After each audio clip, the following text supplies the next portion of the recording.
Un Premier ministre dans les prochaines 24 heures et le report des concertations à une date ultérieure, voilà en substance le contenu du message du président de la République par intérim Dioncounda Traoré, message qui intervient après la démission du Premier ministre Cheikh Modibo Diarra et de son gouvernement. Mesdames, Messieurs, bonsoir et bienvenue à cette édition. Le nom du nouveau Premier ministre sera connu dans les 24 heures qui suivent et les concertations nationales des forces vives sont reportées à une date ultérieure. C'est ce qu'a annoncé cet après-midi le président de la République par intérim, le professeur Dioncounda Traoré, qui a également dit avoir reçu la lettre de démission du Premier ministre Cheikh Modibo Diarra et de son gouvernement. Je vous propose cette adresse solennelle du président de la République.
Mes chers compatriotes, chers partenaires et amis du Mali, dans la nuit du lundi au mardi 11 décembre 2012, le Premier ministre Cheikh Modibo Diarra a annoncé sa démission ainsi que celle de son gouvernement. Cette démission m'a été formellement remise par écrit et j'en ai pris acte, en même temps que je l'ai accepté.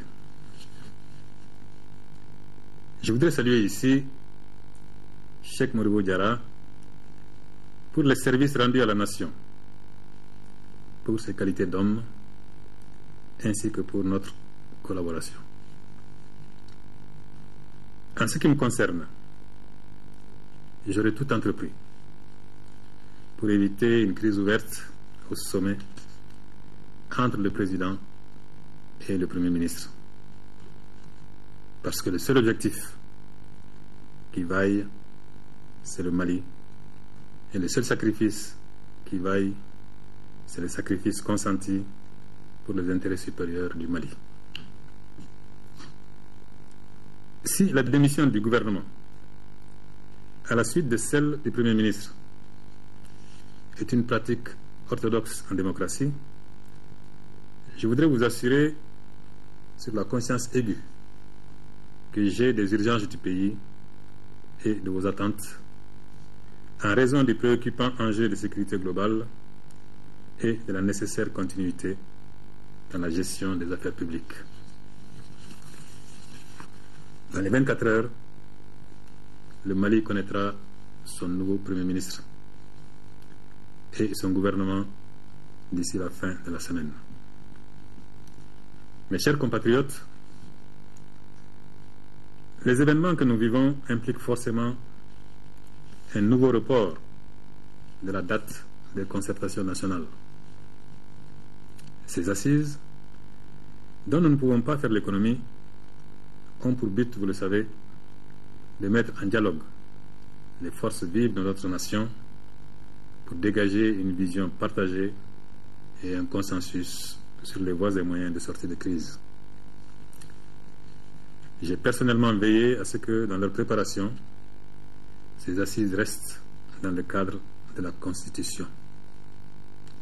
Et c'est pour permettre une approche plus inclusive et plus transparente que nous avions fait reporter leur tenue. Force est cependant de constater qu'en dépit de ces mesures, il n'a pas régné au sein des parties prenantes ni la sérénité, ni l'humilité, ni l'esprit constructif sans lesquels ces concertations nationales ne seraient que diviser davantage les acteurs de la vie nationale au lieu de les unir. Les organes dont la création a été proposée avaient pour but de drainer vers le même but toutes nos capacités et toutes nos volontés positives. Certains, dont la Commission nationale de négociation, seront mis en place incessamment. Je mesure aussi l'urgence d'une feuille de route traduisant d'abord un consensus sur ce que nous devons faire immédiatement, avec qui, comment et quand, et donnant ainsi des gages à nos partenaires ainsi que plus de légitimité à leur accompagnement. Car, ne nous y trompons pas, le Mali n'est pas une île perdue aux confins des océans. Le Mali ne peut pas vivre seul. Nous sommes membres à part entière de la communauté des nations et tenus par là même à remplir nos contrats. Concernant la feuille de route, nous sommes déjà très avancés et l'attente de la communauté internationale trouvera une réponse à la mesure de l'urgence. Et pour prévenir de futurs désagréments, en ayant tiré toutes les leçons, j'ai décidé de mettre en place une équipe plus légère, mais plus inclusive, pour la tenue d'assises ayant les mêmes objectifs, mais sans la conflictualité que nous avons tous déplorée ces jours derniers.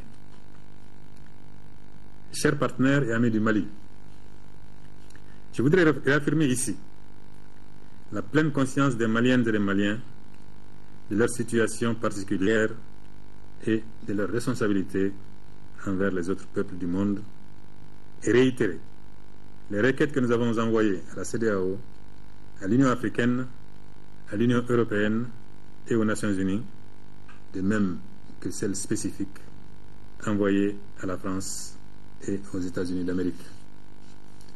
Nous souhaitons plus que jamais que le CONOPS, le concept d'opération stratégique, élaboré par la CEDEAO et adopté par l'Union africaine, permette au Conseil de sécurité de prendre rapidement une résolution autorisant le déploiement des forces africaines et amies du Mali.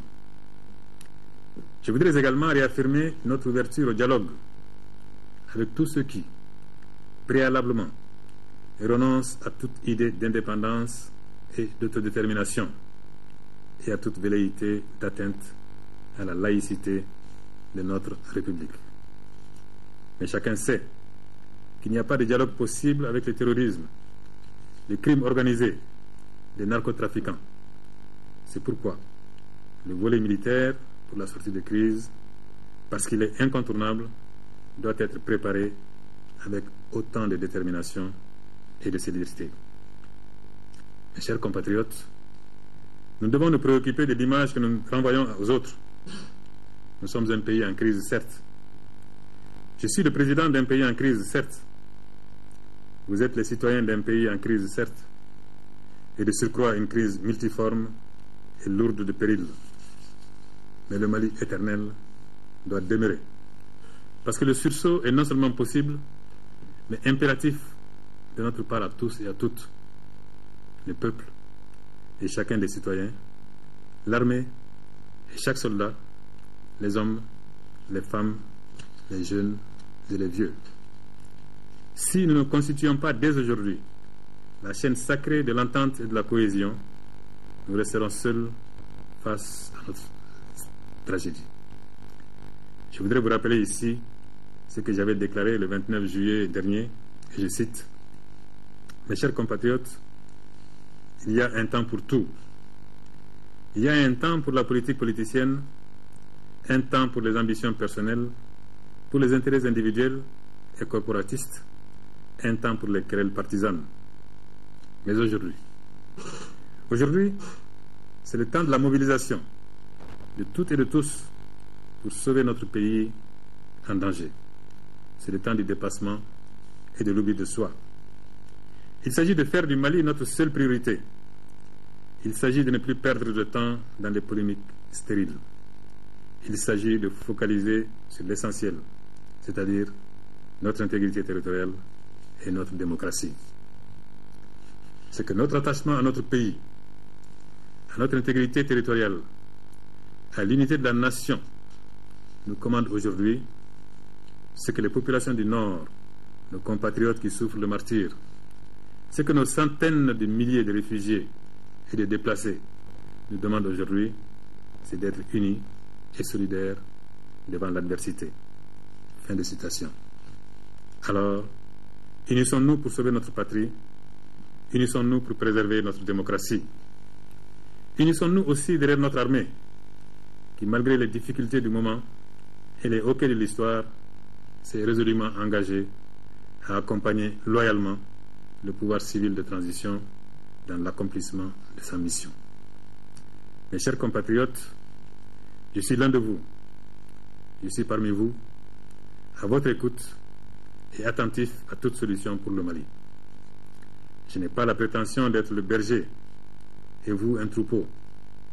Ma foi en ce pays est inébranlable, car je sais que la patrie prévaudra et qu'entre nous, à tous les niveaux, dans toutes les couches, il y a toujours davantage de compassion pour cette terre meurtrie et plus de passion pour un Mali prévisible et apaisé. Vive le Mali, un, indivisible et laïque, que le Tout-Puissant nous inspire et nous protège. Je vous remercie.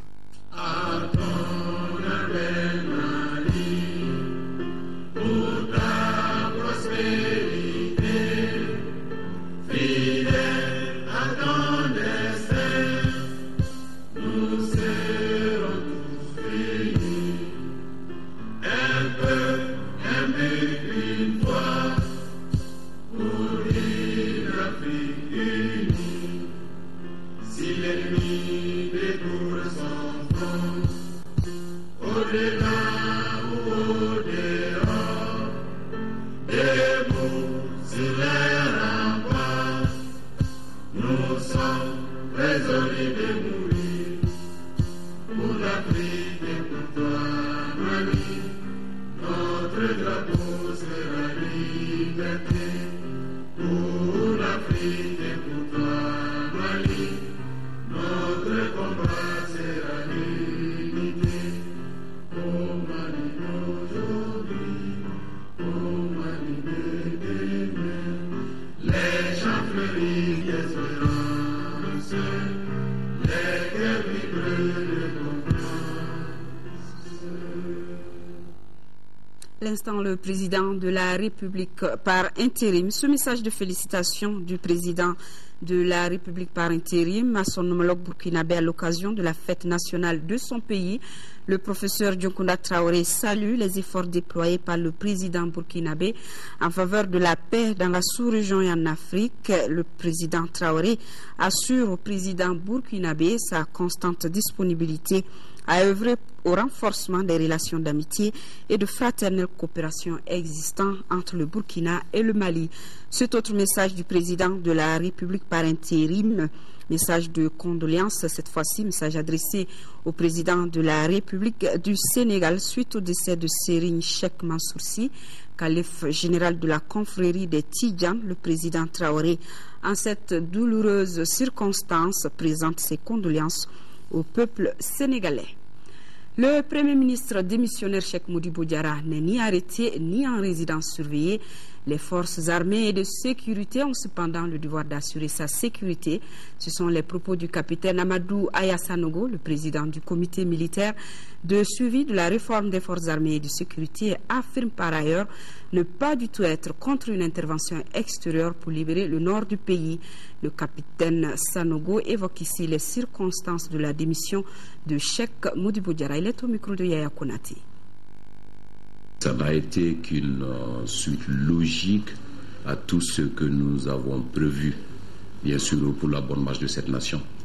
Parce que souvenez-vous qu'au lendemain des événements du 22 mars, et nous avons fait assez de sessions et pour arriver à l'ossature actuelle. qui, de notre point de vue et du point de vue de l'ensemble du peuple malien, j'espère bien, était quand même une voie plus rapide de sortie de crise. Et ce qui a donc amené la nomination de M. Cheikh Modibo Diarra comme Premier ministre du Mali. Mais il faut reconnaître que de nos jours, rien ne marchait, parce que le monsieur, au lieu d'être chef d'équipe quand même pour conduire, était presque le point de blocage, pour diverses raisons. À savoir d'abord un Premier ministre qui n'a aucun égard pour d'abord le peuple, parce que quand il dit, c'est même pas qu'il mette une démission au besoin, ça c'est un. De deux, il ne reconnaît pas l'autorité du président de la République, dont nous, qui avons posé l'acte et qui l'avons choisi, reconnaissent toute l'autorité. Et au-delà de tout ça, un Premier ministre qui, en voyage de façon permanente, ne s'adresse à personne, ne rend compte à personne. Et ensuite, il faut voir que le blocage au niveau de l'équipe gouvernementale, qui ne dit pas son nom, parce que quand un Premier ministre est aussi ambitieux jusqu'à désigner, bien sûr, le dernier planton dans un service, et quand un Premier ministre qui, au moment de son choix, n'avait aucune ambition politique ou pour des élections ou quoi que ce soit, mais est en train d'étrangler tout le pays et à les pieds sous le frein, et pour des ambitions personnelles démesurées, il fallait réellement agir au plus vite parce que ce pays-là n'a pas besoin de ça. Il faut reconnaître que ça fait des semaines et des semaines que ce même peuple m'envoie des délégations ici et pour venir réellement témoigner leur ras-le-bol pour diverses raisons. Et même hier seulement, quand les assises devraient se tenir, M. Cheikh Modibo Diarra était en partance pour Paris. Et alors que ces assises-là sont quand même constituent un point de déterminant bien sûr de la vie de la nation. Et je pense bien qu'au-delà de tout ça, il fallait quand même s'associer bien sûr à tout ce peuple et pour essayer de prendre la bonne décision. En un mot, vous l'avez contraint à démissionner? On ne l'a pas contraint, on l'a facilité. Et parce que contraint, c'était s'il y avait des formes de violence ou autre. Et je pense bien il y a quelques semaines de cela, lui-même il l'a notifié. Il dit si réellement on voulait son départ, il va donner. Mais pas au président de la République, ni à aucune autre structure. Mais à nous, il peut. Donc hier, nous avons réellement vu qu'il était besoin, il était réellement nécessaire de lui demander de remettre. Et d'où sa présence à Kati ici et pourquoi il nous l'a remis. Et qu'est-ce qu'il devient l'ancien Premier ministre, puisqu'il faut l'appeler désormais ainsi? On le disait arrêté hier soir, aujourd'hui on le dit quelque part à résidence surveillée. D'abord, permettez-moi de préciser quelque chose. Même à temps normal, on change de Premier ministre. À temps normal, un Premier ministre démissionne. Donc, je ne sais pas pourquoi ce cas spécifique peut porter beaucoup de suspicions. Et au-delà de ça, ce matin, j'apprenais dans les informations comme quoi l'opposition avec les militaires et surtout notre équipe, c'est par rapport à une intervention dont le M. Cheikh Modibo Diarra a tant souhaité et appuyé sur le plan international et dont nous nous sommes opposés. Je tiens à préciser que cela est complètement décousu. Nous ne sommes jamais opposés à quoi que ce soit. La preuve en est, si vous avez souvenance, il y a un moment quand le président avait fait la demande au niveau des organisations régionales et internationales, et je fus le premier à sortir et à l'appuyer dans ce sens. Donc, qu'est-ce qui fait dire encore que je me trouve opposé à une intervention extérieure? Nous avons besoin, tant que ça peut sauver des populations maliennes. Et quant à Cheikh Modibo Diarra, il va très bien. Il n'a donné cette démission sous aucune pression, sous aucune forme de violence. Mais seulement, et vous connaissez le Mali, au lendemain du 22 mars, les ministres du temps ont été, et on les a gardés ici pour leur sécurité, et ensuite on les a lâchés, ils vivent bien chez eux. Cheikh Modibo, ce n'est même pas le cas d'ailleurs. Il est actuellement chez lui depuis hier soir. Il a juste donné le papier et puis repartir.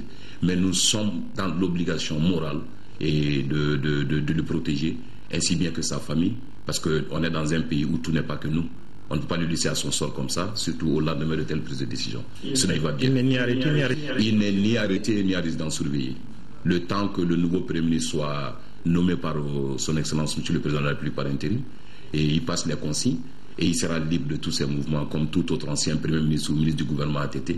Donc, ce n'est pas quelles sont les raisons que nous pousserons quand même à lui rendre la vie difficile ou à lui faire un traitement particulier. Certains ont parlé d'un nouveau coup d'État. Certains partenaires du Mali parlent de votre ingérence dans les affaires politiques. Qu'est-ce que vous répondez?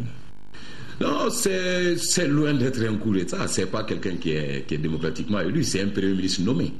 Et c'est nous, dans l'accord cadre, qui l'avons désigné. Donc, est-ce qu'on peut aller à l'encontre du monsieur gratuitement? Non. Et au-delà de tout ça, et nous resterons le partenaire du Mali. L'État, c'est une continuité. Le Premier ministre pouvait démissionner de lui-même, naturellement. Il pouvait être les choses changées par son Excellence, Monsieur le Président de la République. Mais l'administration, quand même, c'est une continuité.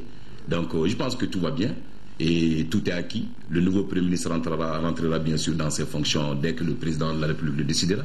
Il va faire l'équipe qui, d'ailleurs, même va être en majeure partie formée par l'ancienne équipe, parce qu'il faudrait réellement qu'il y ait une continuité aussi vite. Donc, pour que rapidement, il parle des assises que le peuple malien et l'opinion internationale attendent, et ensuite faire une feuille de route, et finalement attendue par tous, pour que ce pays-là puisse démarrer et que nous puissions rapidement faire face à notre mission. Est-ce à dire pour vous que l'événement ou l'incident, si on peut l'appeler ainsi, est sans incidence sur la transition? Aucunement. C'est changement d'un Premier ministre. Il reconduit les membres de l'ancienne équipe. Il en ajoute s'il veut. Tout qu'on fait, cette décision revient encore au Président de la République. Et nous continuons notre mission.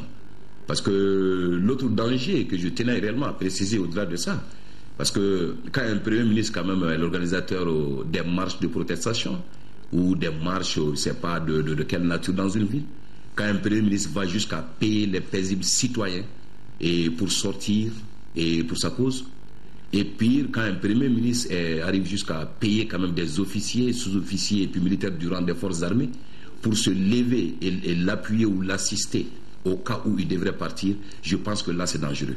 On a déjà un acquis, il y a la stabilité, et le Mali a déjà connu une avancée sur le plan national et international. Il suffit juste de combler par les deux actes, les assises et puis choisir une bonne feuille de route. Donc en un mot, il devenait réellement un danger pour ce pays. Et l'ossature existe, reste. Mais maintenant, le nouveau Premier ministre va reconduire une équipe et le Mali marche. Et pour terminer, quel rôle est-ce que vous entendez jouer pour le reste de la transition?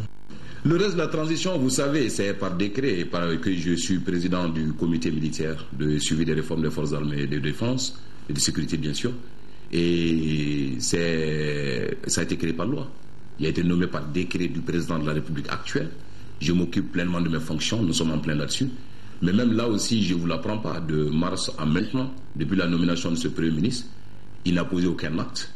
Tout ce que le ministère de la Défense a demandé pour l'équipement ou assister les forces armées de sécurité, et il n'a pas fait mouche, soit disant que réellement, il n'y a rien ou tout est bloqué. Au moment peut-être où il se trouve quand même dans des hôtels luxe et consorts en Europe ou par-ci par-là. Donc moi je pense que c'est un peu une insulte vis-à-vis du peuple. Et personnellement, pour être très franc, je m'occupe bien de ma fonction, ça me va très bien. Mais même si demain le peuple malien, je dis bien le peuple malien, pour qui on a fait toute cette concession, ce peuple malien pour qui on a lâché beaucoup de choses, décidait que je joue un rôle autre que président du comité militaire, je vais m'assumer. Mais si tel n'est pas le cas, je m'occuperai bien de mes fonctions et je ne me plains pas. Ce que je peux ajouter à cela, et je tiens à le réaffirmer, et la situation actuelle du Mali est qu'on peut bel et bien avancer. Et nous avancerons. Et même au-delà du cas du Premier ministre, si d'aventure quelqu'un devrait essayer pour des ambitions personnelles démesurées et alourdir le système ou mettre un terme, je n'hésiterai pas une seule seconde à aider et assister M. le Président de la République, et pour que celui-là ne soit pas réellement un goulot d'étranglement pour le Mali. On n'en a plus besoin. À votre arrivée, on parlait essentiellement de libération du Nord. Où est-ce qu'on en est aujourd'hui? Effectivement, libération du Nord, c'est vrai. Nous devons réformer et rééquiper cette armée pour deux raisons. Pas pour le Nord seulement, parce que l'armée a besoin. Mais je vous dis aussi que le point de blocage, c'était encore lui. On n'a pas demandé un équipement qu'il a entériné. On n'a pas demandé de moyens qu'il a donnés. Et tout ce qu'on est parvenu à mettre sur place actuellement, c'est là, c'est vérifiable. Et c'est par les petits moyens qu'on a eu par-ci par-là pour essayer de remettre quand même l'existant à niveau. Et sans quoi il n'a été d'aucune utilité dans ce domaine aussi. Mais si, par exemple, il a toujours ce même message comme quoi c'est sa priorité, mais malheureusement dans la pratique, on n'a pas vu de priorité parce que juste là, le Premier ministre, M. Cheikh Modibo Diarra, démissionnaire, n'a pas donné un seul équipement à l'armée malienne. Et vous êtes là-dessus, et qu'est-ce que vous faites présentement pour la libération du Nord? On est là-dessus en plein, on se prépare, et vous savez, stratégie militaire oblige, mais je le dis encore, l'armée malienne ne se prépare pas simplement pour la guerre actuelle. C'est vrai, on doit le faire tant que besoin y est, on doit le faire si la décision politique émane. Mais au-delà de ça, l'armée malienne a besoin d'être réformée, rééquipée, et pour quand même que ce citoyen, à tous les niveaux du pays, de l'intérieur, de l'extérieur, c'est-à-dire dorme tranquille, sachant bien qu'il y a des forces armées capable d'assurer bien sûr la sécurité et la culture des populations pour que ce qu'on vit aujourd'hui n'arrive plus. 2 décrets présidentiels viennent de nous parvenir. Décret numéro 22-707 PRM du 11 décembre 2012 mettant fin aux fonctions du Premier ministre et des autres membres du gouvernement. Le président de la République, vu la Constitution, décrète, article 1er, sur la présentation par le Premier ministre de la démission du gouvernement, les dispositions du décret numéro 22-193 PRM du 17 avril 2012 portant nomination du Dr Cheikh Modibo Abdoulaye Souad dit Modibo Diarra en qualité de Premier ministre et du décret numéro 22-479 PRM du 20 août 2012 portant nomination des membres du gouvernement sont abrogés. Article 2. Le présent décret sera enregistré et publié au journal officiel Bamako le 11 décembre 2012, signé le président de la République par intérim. Et décret numéro 22-708 PRM du 11 décembre 2012 portant nomination du Premier ministre. Le président de la République, vu la Constitution, décrète, article 1er, M. Django Sissoko est nommé Premier ministre. Article 2, le présent décret sera enregistré et publié au journal officiel. Voilà. Les travaux de la 17e édition de l'espace d'interpellation démocratique se sont achevés hier soir. Une longue journée d'échange entre citoyens et gouvernements sur des sujets comme la spéculation foncière, l'exécution des décisions de justice ou encore l'occupation du nord du pays par les bandits armés. À l'issue des travaux, le jury a fait plusieurs recommandations. Compte rendu Amadou Sankari. Tout au long de cette journée d'échange entre interpellateurs et membres du gouvernement, les questions relatives à la justice, à la spéculation foncière étaient au centre des débats. Occasion pour les citoyens d'exposer leurs problèmes devant le jury. En réponse, certains membres du gouvernement ont apporté des éclairages par rapport à plusieurs dossiers. Par contre, pour des raisons de procédure ou de temps, certaines questions n'ont pas eu de réponse. À l'issue de cette longue journée de débat, les 7 membres du jury ont formulé des recommandations. Le jury recommande une amélioration du chronogramme de l'EID en organisant le dépôt des dossiers d'interpellation à compter du 1er janvier de chaque année jusqu'à la date limite du 31 juillet. Le jury invite le département en charge du foncier à mettre en place le logiciel de gestion électronique du cadastre qui permettra de réduire significativement la problématique des attributions multiples d'une même parcelle. Le jury salue la concertation enclenchée entre les différentes autorités attributaires et affectataires du foncier. La situation qui prévaut dans les régions nord du Mali n'a pas laissé indifférent le jury. Le jury d'honneur condamne avec vigueur l'inacceptable invasion des régions nord du Mali par des groupes armés avec son cortège de violations graves et massives des droits de l'homme sous toutes ses formes jamais égalées au Mali. Assassinats, tueries, viols, pillages, enrôlement des enfants par les groupes armés, déni des libertés les plus fondamentales et élémentaires, principalement aux femmes, de même que la destruction du patrimoine historique national et mondial. Enfin, le jury a formulé des vœux pour le retour de la paix et de la stabilité au Mali. L'inspection des services de sécurité et de la protection civile vient de s'agrandir. 8 nouveaux inspecteurs ont prêté serment ce matin à la Cour suprême de Bamako. La vocation des inspecteurs, je vous rappelle, est de contrôler le fonctionnement des services de sécurité et de protection civile. Ils veillent également à l'application correcte des règlements des services de sécurité. Ils ont ainsi été envoyés à l'exercice de leurs fonctions par la présidente de la Cour suprême, Mme Doumbia Niamoy Touré. Voilà donc 8 nouveaux inspecteurs qui ont prêté serment ce matin à la Cour suprême de Bamako.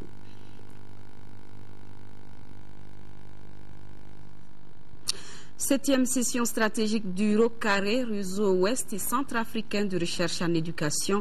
Les experts des 16 pays membres sont en conclave à Bamako. 3 jours de débat sur les nouvelles orientations du ROCARE à travers l'adoption des nouveaux plans stratégiques 2012-2016. Un plan qui aura pour objectif principal de faire avancer l'éducation au sein de ces États membres. Abdrahman Maïga.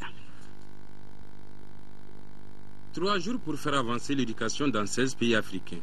Voilà l'objectif auquel s'attelle une vingtaine d'experts du réseau ouest et centrafricain de recherche en éducation. Pour y parvenir, Les participants se sont fixés un certain nombre d'objectifs à atteindre, parmi lesquels il y a le partage et la discussion des attentes de la coopération suisse pour la poursuite du partenariat, l'examen et l'adoption du manuel de procédure du ROCARE, l'évaluation du programme de subvention, sans oublier l'analyse des difficultés rencontrées par les réseaux au cours de ces 23 ans de parcours. Nos systèmes éducatifs font toujours face à de nombreux défis.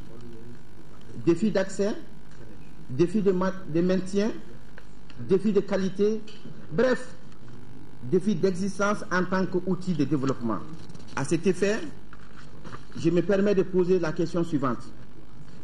Nos écoles pourront-elles répondre un jour aux besoins de nos peuples? Cette rencontre de Bamako verra également l'adoption du plan stratégique du ROCARE pour la période 2012-2016.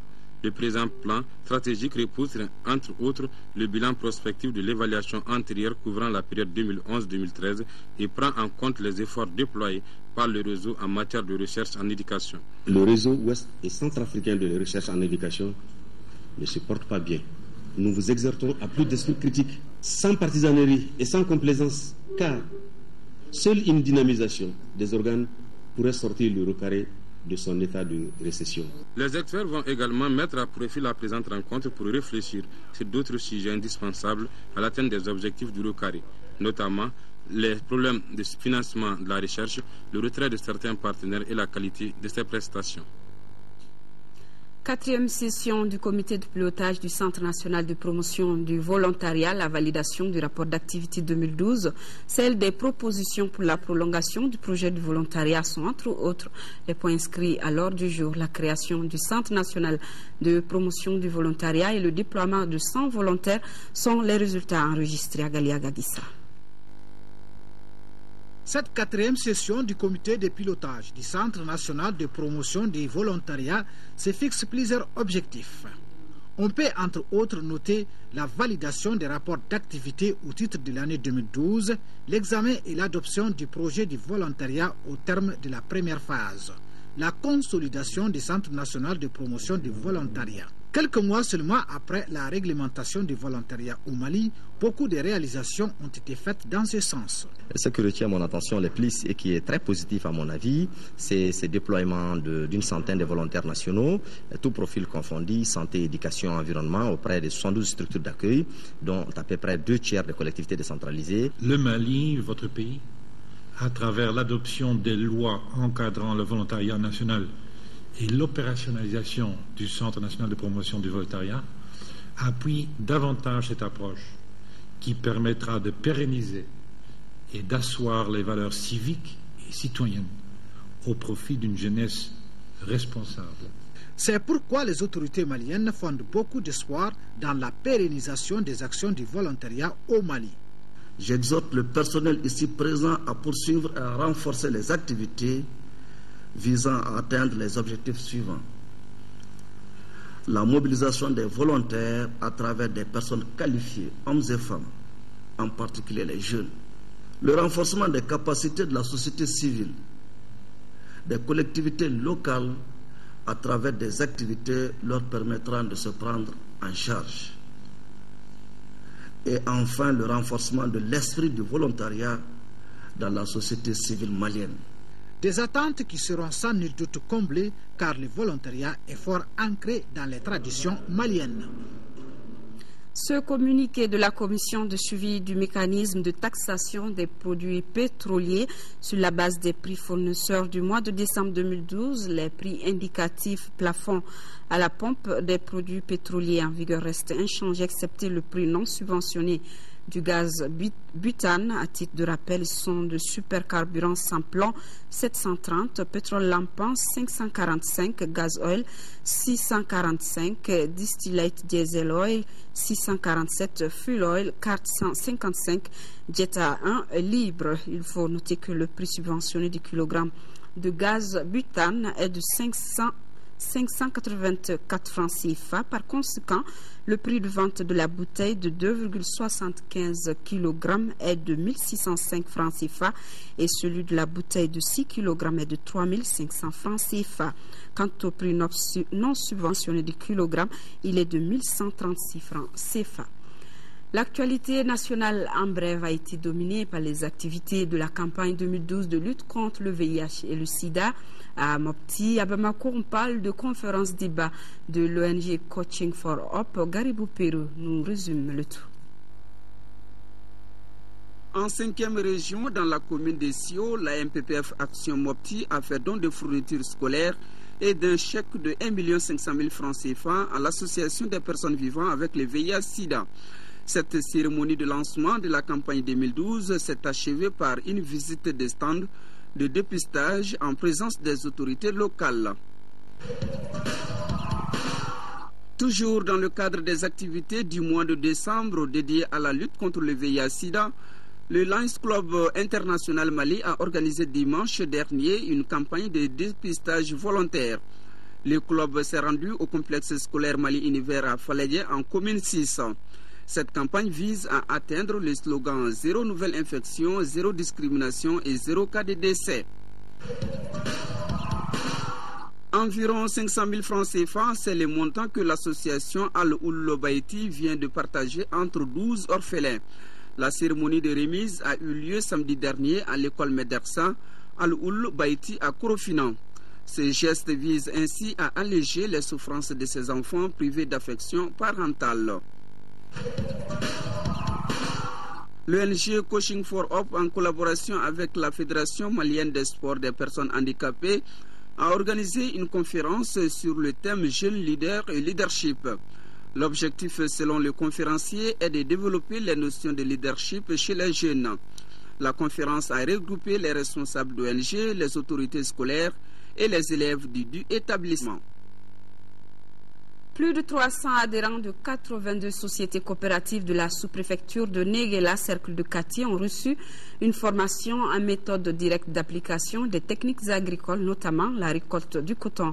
La formation a lieu dans un champ de coton de Négué-Babougou. Moussa Fane pour le compte-rendu. Les membres de 82 sociétés coopératives des 4 communes de la sous-préfecture de Néguéla, cercle de Kati, viennent de bénéficier d'une formation pratique aux méthodes techniques de récolte du coton.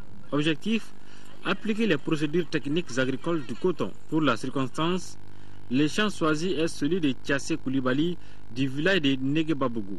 Pour avoir une bonne qualité, donc, on est en train de faire des sensibilisations et des formations. Donc cette activité nous permet vraiment de faire passer ce message. Comment avoir une bonne qualité du coton depuis le début du semis jusqu'à la récolte. Et à la récolte aussi, quels sont les itinéraires à suivre pour avoir une bonne qualité du coton jusqu'à l'usine. Quand on vient dans le champ, je crois que c'est plus pratique qu'au niveau du bureau. Ça nous permet vraiment de bien passer le message dans le champ que dans le bureau. Pour les initiateurs de la rencontre, la méthode directe d'application des techniques agricoles de la récolte du coton permet aux producteurs de récolter de bonnes qualités. Sport football, la 3e journée du championnat national de Ligue 1 s'est achevée au stade Modibo Keïta par 2 rencontres. Battu lors de la 2e journée, la Somme a bien réagi en s'imposant 2-0 devant l'ASB. Pour sa part, le Djoliba AC a pris le meilleur sur l'AS Bakaridjan avec le score minimum 1-0. Une rencontre chaudement disputée selon notre reporter Aljumatina. 1-0 au terme des 90 minutes devant l'AS Bakaridjan et le Djoliba Athletic Club qui enregistre sa seconde victoire en Ligue 1 pour sa 2e sortie. Tout est parti sur cette percée d'Idrissa Balo et voilà l'ancien tandem de l'ASB qui fonctionne à merveille. Puisqu'à la conclusion, Amra Malé d'un tir croisé ouvre le score à la 52e minute. Ensuite, plus rien à se mettre sous la dent. Si ce n'est les nombreuses situations infructueuses du Djoliba Athletic Club. À celle-ci s'ajoute la densité physique dont on fait montre les déformations, ce qui va d'ailleurs déboucher sur des cartons jaunes ici et là, avec comme corollaire 2 exclusions. Idrissa Traoré à la 62e minute côté Djoliba et Mohamedou Traoré à la 85e minute dans le camp de l'AS Bakaridjan. Victorieux sur le score minimum, les Rouges de Bamako ne retiennent que les 3 points. Loin d'être parfait en ce début de championnat, le Djoliba Athletic Club jouera dimanche lors de la 4e journée contre le club olympique de Bamako, ce qui sera son premier test grandeur nature. Association sportive de Bamako, Association sportive olympique de Misra était la seconde opposition de la soirée. Ayant opté pour l'offensive, ASB et Assom ne misaient que sur une éventuelle victoire pour conforter leur position. Et c'est l'Assom en orange qui sortira victorieuse et réalise par la même occasion son tout premier succès de la saison. Lassana Diarra, depuis la 12e minute, fait parler son fameux jeu de tête, obligeant le portier international cadet de l'ASB, Souri Traoré, à aller ramasser le ballon dans ses filets. Malgré l'envie des jaunes de Grand Tibougou en deuxième période, ils finiront par encaisser leur second but. Adama Sidibé, à la 85e minute, permet à l'Assom de tuer tout suspense. 2-0 score final. Au compte de la prochaine journée, il y aura Assom ASCO et ASB Sant Salif Keita. Je vous reprends donc avant de fermer cette édition les deux décrets que nous avons reçus au cours de ce journal. Décret numéro 22-707 PRM du 11 décembre 2012 mettant fin aux fonctions du Premier ministre et des autres membres du gouvernement. Le président de la République, vu la Constitution, décrète, article 1er, sur la présentation par le Premier ministre de la démission du gouvernement, les dispositions du décret numéro 22-193 PRM du 17 avril 2012 portant nomination du Dr Cheikh Mohamed Abdoulaye Souad dit Modibo Diarra en qualité de Premier ministre et du décret numéro 22-479 PRM du 20 août 2012 portant nomination des membres du gouvernement sont abrogés. Article 2. Le présent décret sera enregistré et publié au journal officiel Bamako le 11 décembre 2012, signé le président de la République par intérim, le professeur Dionkunda Traoré. Décret numéro 22-708 PRM du 11 décembre 2012 portant nomination du Premier ministre, le président de la République, vu la Constitution, décrète.